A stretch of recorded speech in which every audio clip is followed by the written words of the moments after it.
एक जंगल में एक सेब का पेड़ था। वो पेड़ बहुत ही घमंडी था। वो किसी को भी अपनी डाली पर बैठने नहीं देता था। ठीक उसके सामने एक आम का पेड़ था जो बहुत दिलदार था। उसे सबकी बहुत परवाह थी। एक दिन एक बूढ़ा कबूतर जंगल से गुजर रहा था।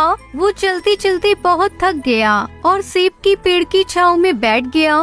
उठो यहाँ से। सेब के पेड़, मैं बहुत थक चुका हूँ। मुझे थोड़ी देर आराम करने दो, मैं आराम करके निकल जाऊंगा। नहीं, तुम अभी उठो और निकल जाओ यहाँ से।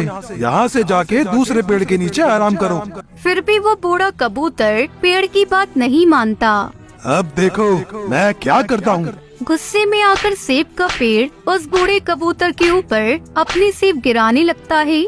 ये तुमने क्या किया? एक ना एक दिन तुम। तब तक आप लोग हमारे इस वीडियो को लाइक और अगर आपने हमारे चैनल को सब्सक्राइब नहीं किया है तो जल्दी से सब्सक्राइब कर लें और कमेंट सेक्शन में जरूर बताएं कि आपको हमारी ये कहानी कैसी लगी। तुम्हारा घमंड जरूर उतरेगा। ये सब पास ही खड़ा आम का पेड़ देखता है और बूढ़े कबूतर को कहता है, तब तक आप लोग कमेंट में बताएं 90 + 40 कितने होते हैं। अरे अरे आप चिंता मत करिए, यहाँ आइए मेरी डालियों की छाँव में। शुक्रिया, लेकिन अभी बहुत वक्त हो गया है और मुझे घर भी जाना है। वो बूढ़ा कबूतर वहाँ से निकल जाता है। ऐसे ही कुछ दिन बीत जाते हैं। एक दिन वहाँ से एक टुनटुनी चिड़िया अपने बच्चों के साथ जा रही थी। वो रहने के लिए पेड़ ढूंढ रही थी। तभी उनकी नजर उस सेब के पेड़ पर पड़ती है। अरे वो देखो, वो सेब का पेड़ कितना बड़ा है और उसकी डालियाँ भी बहुत बड़ी है। क्यों ना हम इसी सेब के पेड़ को अपना घर बना लें। हाँ हाँ, ये बहुत बड़ा है। हम उस सेब के पेड़ से जाकर पूछते हैं, सुनो, क्या हम इस पेड़ पर रह सकते हैं? नहीं, तुम यहाँ नहीं रह सकते। टुनटुनी चिड़िया सेब के पेड़ से बहुत विनती करती है, लेकिन वो उसकी एक नहीं सुनता। फिर टुनटुनी को सामने काम का पेड़ दिखाई देता है। फिर वो उसके पास जाते हैं। सुनो, क्या हम इस पेड़ पर रह सकते हैं? हाँ जरूर, क्यों नहीं।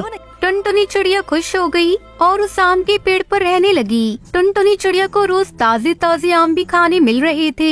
ऐसा रोजाना चलने लगा। एक दिन कुछ लकड़हारे कौवे जंगल में पेड़ काटने आते हैं। उनकी नजर आम के पेड़ पर पड़ती है। अरे वो आम का पेड़ कितना बड़ा है, इसे बेचकर हम बहुत पैसे कमाएंगे। लकड़हारे कौवे आम के पेड़ के पास जाते हैं। उन्हें उस पेड़ पर टुनटुनी चिड़िया का परिवार दिखाई देता है।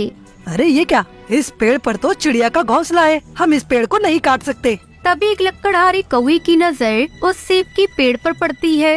अरे वो देखो, सामने एक बड़ा सेब का पेड़ है, चलो हम उसे काटते हैं। लकड़हारे सेब के पेड़ को काटने लगते हैं। ये देख सेब का पेड़ अपने बचाव में उन पर सेब गिराने लगता है। फिर भी लकड़हारे नहीं रुकते। बचाओ बचाओ, कोई मेरी मदद करो, बचाओ, अरे बचाओ रे। तुम्हें उस सेब के पेड़ को बचाना चाहिए, जाओ उसकी मदद करो। नहीं, हम नहीं करेंगे उसकी मदद। वो बहुत बुरा घमंडी है। अरे नहीं दोस्तों, ऐसा मत बोलो, फिर उसमें और हम में क्या फर्क रह गया। हाँ ठीक है, हम उसे बचाते हैं। टुनटुनी चिड़िया सेब के पेड़ पर जाती है। रुको लकड़हारे, पेड़ को तोड़ना बंद करो। नहीं, हमें ये पेड़ तोड़ना है, तुम जाओ अपना काम करो। तभी टुनटुनी चिड़िया गुस्सा होकर सेब निकालकर लकड़हारे को मारने लगी। अरे अरे अरे अरे, ये चिड़िया तो हमारी जान ले लेगी, भागो यहाँ से।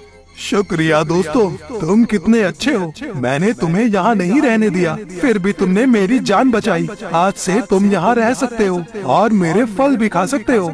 शुक्रिया बोलना है तो शाम के पेड़ को बोलो, उसने हमें मदद करने के लिए मनाया। नहीं तो हम तुम्हारी कभी मदद नहीं करते, क्योंकि तुम्हें घमंडी इतना है। अब टुनटुनी चिड़िया का परिवार दोनों पेड़ों पर खुशी खुशी रहने लगा। तो दोस्तों, इस कहानी से हमें सीख मिलती है कि हमें कभी भी खुद पर घमंड नहीं करना चाहिए। टुनटुनी और उसकी 7 साल की बेटी पिंकी बहुत ही गरीब थे। टुनटुनी के पति की मौत के बाद से ही टुनटुनी और पिंकी बड़ी मुश्किलों में जी रहे थे। टुनटुनी अपने घोंसले का किराया भी नहीं दे पा रही थी। ऐसा जुल्म मत करिए सेठ जी, मेरे पति ने कितने सालों तक आपके यहाँ काम किया है। आज वो नहीं रही तो आप हमें घर से बाहर मत निकालो। इतनी ठंड में हम कहाँ जाएंगे। तेरा पति मेरे यहाँ काम करता था, तो क्या उसके पूरे खानदान का ठेका ले लिया मैंने? मैंने घोंसले किराए पर चढ़ाने के लिए बनाए, कोई धर्मशाला खोल कर नहीं रखी है। टुनटुनी गिड़गिड़ाने लगती है, लेकिन सेठ पर इसका कोई असर नहीं होता। वो अपने गुंडों से कहकर टुनटुनी के घर का सारा सामान घर से बाहर फेंकवा देता है। टुनटुनी और पिंकी कड़कड़ाती ठंड में बेघर हो गए थे। दूसरी तरफ सेठ जैसे ही घर पहुंचता है, उसकी बीवी उस पर गुस्सा करने लगती है। फिर अकेले आ गए, मैंने कहा था ना आज घर में नहीं घुसने दूंगी। अगर कोई नौकरानी नहीं लाए तो। पुरानी नौकरानी को काम छोड़े 2 दिन हो गए, तब से सारे काम मुझे ही करने पड़ रहे हैं। अरे भाग्यवान, बस आज के लिए माफ कर दो, कल पक्का मैं किसी को ले आऊंगा। हाँ रहने दो, अब मैं तुम्हारी बातों में नहीं आने वाली। इतने मजदूर काम करते हैं तुम्हारे यहाँ, किसी को भी कह दो पैसों के लालच में दौड़कर आ जाते हैं। लेकिन नहीं, मैं सब समझती हूँ तुम्हारी चालाकी। इतनी ठंड में मुझसे घर के काम करवा कर अपने पैसे बचाने की सोच रहे हो ना, लेकिन ऐसा होगा नहीं। साफ साफ कह देती हूँ, मैं कोई काम नहीं करने वाली। सेठ कौवी को टुनटुनी का ख्याल आता है। ऐसा नहीं था कि उसे टुनटुनी के लिए कोई हमदर्दी थी या फिर वो टुनटुनी की कोई मदद करना चाहता था, बल्कि वो तो टुनटुनी के रूप में एक सस्ती नौकरानी चाहता था। वो तुरंत अपनी लकड़ी गाड़ी लेकर टुनटुनी के पास गया। टुनटुनी पिंकी के साथ अभी भी सड़क किनारे बैठी हुई थी। दोनों ठंड से कांप रहे थे। सेठ को देखते ही टुनटुनी हाथ जोड़ते हुए बोली, सेठ जी रहम कीजिए, मैं वादा करती हूँ जल्द ही आपका किराया चुका दूंगी। आपने अगर मदद नहीं की तो इस ठंड में मैं और मेरी बेटी जिंदा नहीं रह पाएंगे। सेठ जी रहम कीजिए। रहम आ गया, इसलिए आया हूँ वापस। तुम दोनों चलो मेरे साथ। आज से तुम्हें मेरे घर के सारे काम करने होंगे। बदले में रहने के लिए जगह मिल जाएगी तुम दोनों को, और कुछ पैसे भी, ठीक है? लेकिन एक बात साफ साफ सुन लो, घर के सारे काम तुम दोनों को ही करने होंगे, बिना किसी नानुकुर के। अगर मंजूर है तो बोलो, वरना मैं किसी और को देखता हूँ। मैं करूँगी ना सेठ जी, मैं सारा काम करूँगी। आपका बहुत बहुत शुक्रिया।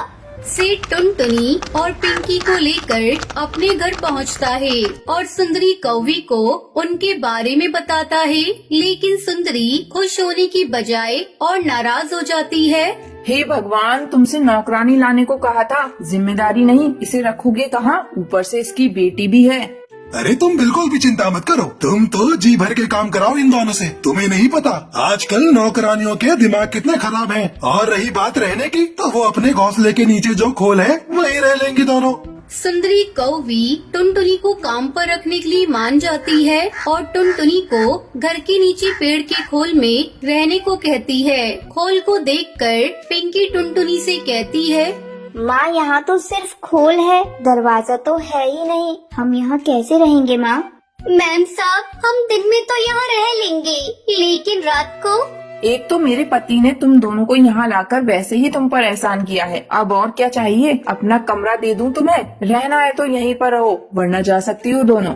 नहीं मैम साहब, हम रह लेंगे यहीं पर। बस अगर जमीन पर कुछ बिछाने के लिए और रात को ओढ़ने के लिए कुछ मिल जाता तो बड़ी मेहरबानी होगी। क्या मुसीबत है, रुको यहीं पर। सुंदरी कौवी कुछ ही देर में एक फटी पुरानी चादर लेकर वापस आ जाती है और उस चादर को वो टुनटुनी को देते हुए कहती है, ये लो, इसी से काम चलाओ। चाहो तो बिछाओ, चाहो तो ओढ़ लो। अब मुझे डिस्टर्ब मत करना, मैं सोने जा रही हूँ। सुबह मेरे उठने से पहले चाय और नाश्ता तैयार हो जाना चाहिए, समझी? सुंदरी अपने घोंसले में जाकर आराम से सो जाती है। टुनटुनी उस चादर से पिंकी को अच्छी तरह लपेट देती है और खुद ऐसे ही जमीन पर लेट जाती है। दिसंबर की उस ठंडी रात में टुनटुनी और पिंकी का बुरा हाल था।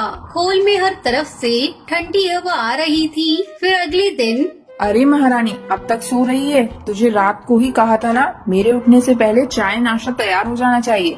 वो माफ कर दीजिए मैम साहब, रात भर ठंड के मारे नींद नहीं आई। सुबह जैसे ही धूप आई तो आंख लग गई। मैं बस अभी करती हूँ सब कुछ। टुनटुनी उठकर तुरंत घर के कामों में लग जाती है। सुंदरी कौवी जितनी जुबान से कड़वी थी, उतनी ही दिल से भी कठोर थी। वो अपनी बेटी को पिंकी से बात तक नहीं करने देती थी। साथ साथ ही टुनटुनी और पिंकी को घर का बचा कुचा खाने को ही देती थी। उसे अपनी अमीरी पर बहुत घमंड था। टुनटुनी अभी तक ये बर्तन नहीं धोए, तू क्या कर रही है सुबह से? मैम साहब, अभी झाड़ू पोछा करके निपटी हूँ। वैसे सुबह तो बर्तन धोए थे मैंने। तो तुझे क्या लगता है मुफ्त की रोटी तोड़ने लाए हैं तुझे यहाँ पर? ये तेरी पिंकी सारा दिन बैठी रहती है, इसे क्यों नहीं कहती काम करने को? मैम साहब, पिंकी अभी बच्ची है, उसे रहने दीजिए, मैं करती हूँ ना।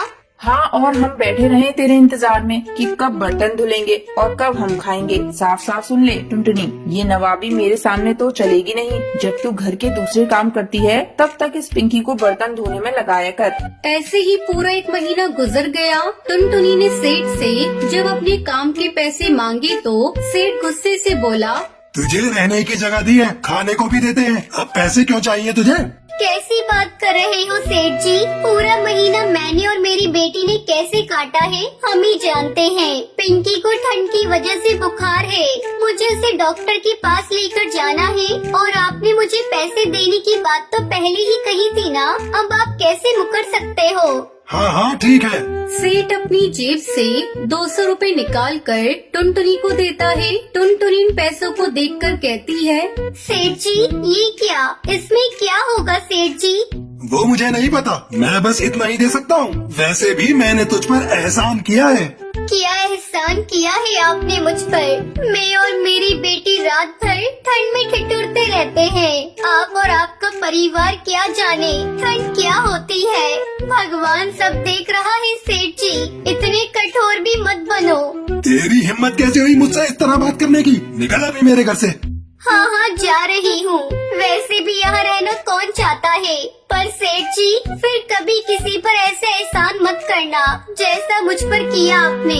टुनटुनी गुस्से में पिंकी को लेकर वहाँ से चली जाती है। कुछ दिन बाद सेठ अपने पूरे परिवार के साथ घूमने निकलता है। वापस आते आते अंधेरा होने लगता है। उनकी लकड़ी गाड़ी अचानक खराब हो जाती है। अरे क्या हो गया, गाड़ी क्यों रोक दी? रात होने वाली है और ये जगह भी कितनी सुनसान है। अरे भाग्यवान, रोकी नहीं, खराब हो गई है। सेठ गाड़ी से बाहर निकलकर गाड़ी ठीक करने लगता है, पर गाड़ी ठीक नहीं होती। सेठ का घर वहाँ से काफी दूर था।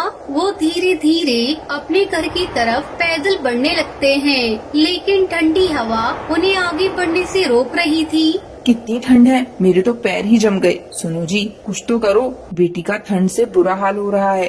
हाँ, इससे पहले कभी ठंड का पता ही नहीं चला। घर में हीटर था तो पता नहीं था कि ठंड क्या होती है, पर मैं करूँ भी तो क्या करूँ। सेठ और सुंदरी हार मानकर एक जगह बैठ गए और भगवान को याद करने लगे। इतने में उन्हें कुछ दूर से एक रोशनी आती हुई दिखाई दी। वो टुनटुनी थी जो हाथ में लालटेन लिए उनकी तरफ बढ़ रही थी। टुनटुनी को देखते ही सुंदरी चौंकते हुए बोली, अरे टुनटुनी, तुम यहाँ? मैं यही पास वाली फैक्ट्री में मजदूरी करती हूँ। यहाँ पास ही में मेरी झोपड़ी है, आप सब जल्दी मेरे साथ चलिए, यहाँ बहुत ठंड है। टुनटुनी उन सभी को अपनी झोपड़ी में लेकर जाती है और ओढ़ने के लिए एक मोटा कंबल देती है। सेठ और सुंदरी बहुत शर्म